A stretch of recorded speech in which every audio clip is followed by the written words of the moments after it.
folks, it's Miss Hope here, and today we're going to create our very own crazy hair self-portraits. So the things you'll need are a pencil, a Sharpie, a thin or thick Sharpie, a piece of white paper. If you have thicker kind of cardstock or watercolor paper, that'd be great. If not, copy paper will work. So we're thinking about and being inspired by this artist. His name is Ashley Joy. She works out of DC and she creates these beautiful detailed portraits using very beautiful line patterns and designs that go around these figures to kind of elaborate and communicate how the characters feel in her pictures. So we're thinking about, in here you can see this is a portrait of Harriet Tubman, and we see that the lines that she used and her facial features communicate strength, I think. You have these square patterns here. This one, I think, reminds me of the eyes closed of the person, and there's all these crazy, beautiful, detailed patterns that kind of, to me, remind me of dreams or thoughts, maybe.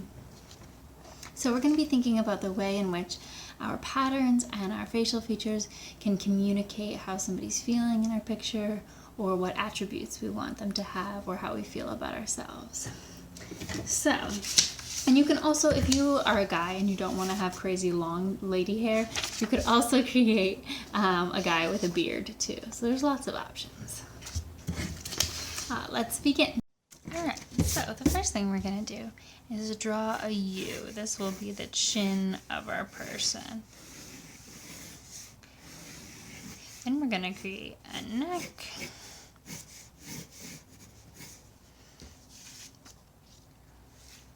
And maybe some shoulders. Then facial features. Faces can be kind of tricky, but the more you practice, the more you know, and it often helps to be looking at something. So if you want to look in a mirror or use the selfie mode on your camera to look at your own face, if you want it to look like you can do that. You can also choose some reference photos. So I have here some kind of realistic facial features. I also have some cartoon facial features, which are kind of fun. So it's really up to you what you want your person to look like, if it's you or somebody else or just an imaginary person. So I'm going to start with some eyes, and remember that eyes are actually not at the very top of our head, but more in the middle. So I'm going to sketch out my eyes.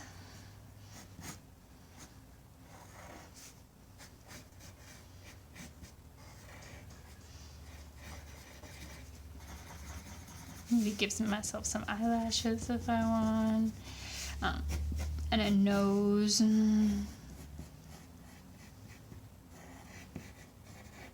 Again, this can be kind of cartoony or realistic. It's totally up to you. Give myself a mouth. I think I'm thinking about being peaceful today, so I'm going to give her some kind of peaceful mouth. I might change up my jawline after I've added my features to see what I want this to look like. I can then add some ears. Ears kind of look like this, maybe. If I wanted to give her an earring, I could do that. And then it's time for some eyebrows, which really do help communicate emotion. So she no longer really looks peaceful because we've got that raised eyebrow. She kind of looks quizzical, but that's okay too. Maybe we'll draw it a little bit smoother. Then it's time to do some hair. So I think I'm going to give her kind of like section out the hair into some larger areas first. And then I'll add my patterns.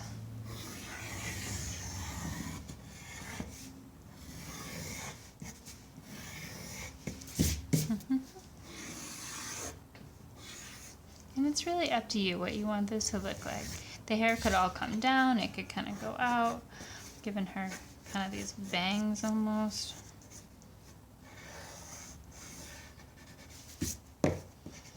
Then I'm going to start with some patterns. So I have this printed out pattern sheet, which is going to help me when I get stuck on patterns, because we can always start with the ones that we know, like simple lines together, diagonal lines, wiggly lines, but then sometimes after you're working for a while, you get a little bit stuck. So I'm going to do these with pencil at first, but if you're feeling really confident, you can also just switch over and start with Sharpie at this point. So.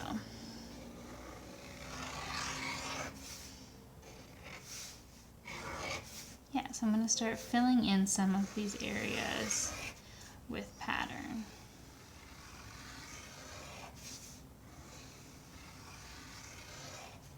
And this can be really relaxing, almost kind of meditative. You want to put on some music. I've been listening to a lot of classical music in my house lately. That might help. Really kind of like think about how you're holding your pen. Are you gripping it really tightly? Are you letting the details kind of flow?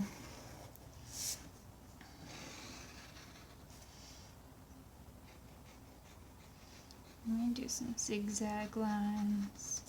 I might also switch over and try to break things up with a few thicker lines to kind of delineate some of these pattern sections.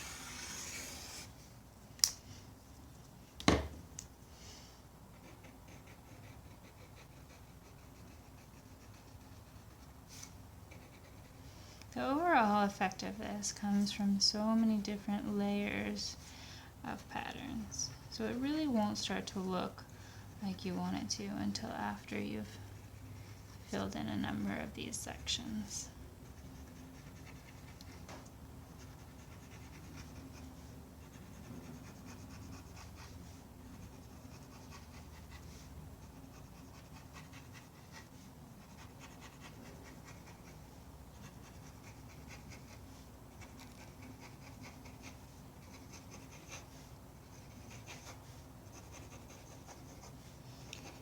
It might be tempting if you're in a hurry or feeling rushed to just kind of scribble lines, but you really don't want to overlap your lines or rush.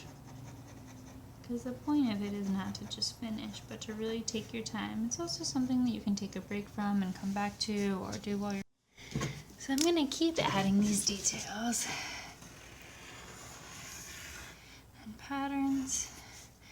I'm going to go over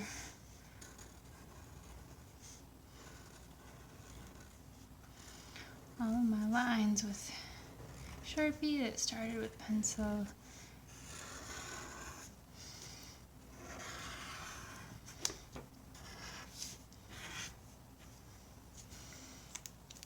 I'll switch back to my little Sharpie to add some more details.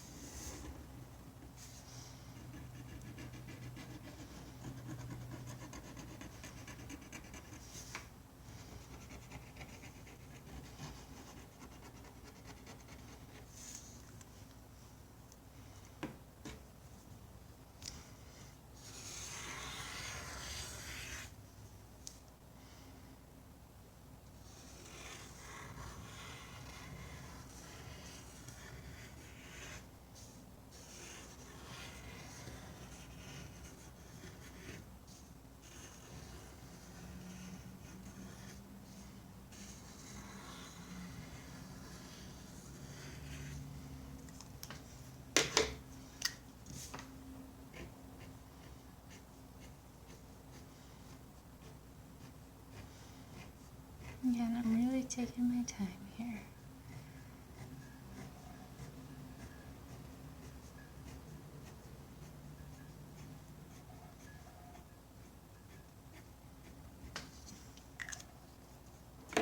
Once I'm finished with adding in all of my patterns, if you have watercolor, you can go in with some watercolor and add some fun colors to your hair. You can either have the sections each be a color, or you could go over top of the whole thing with color.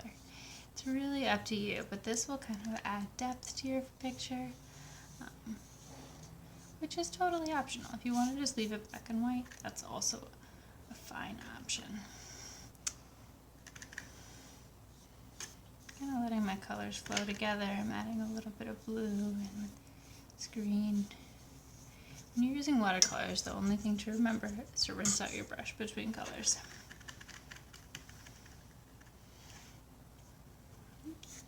We're looking for brown and it wasn't there.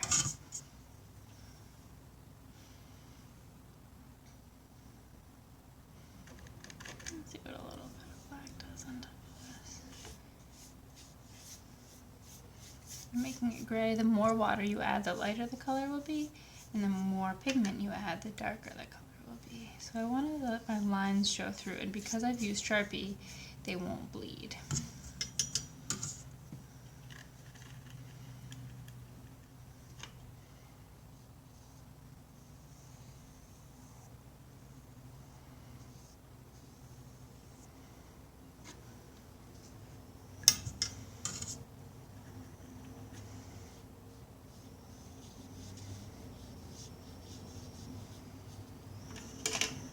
Alright, so you would keep going with the Sharpie until you had it all the way filled in, and then finish up with a watercolor.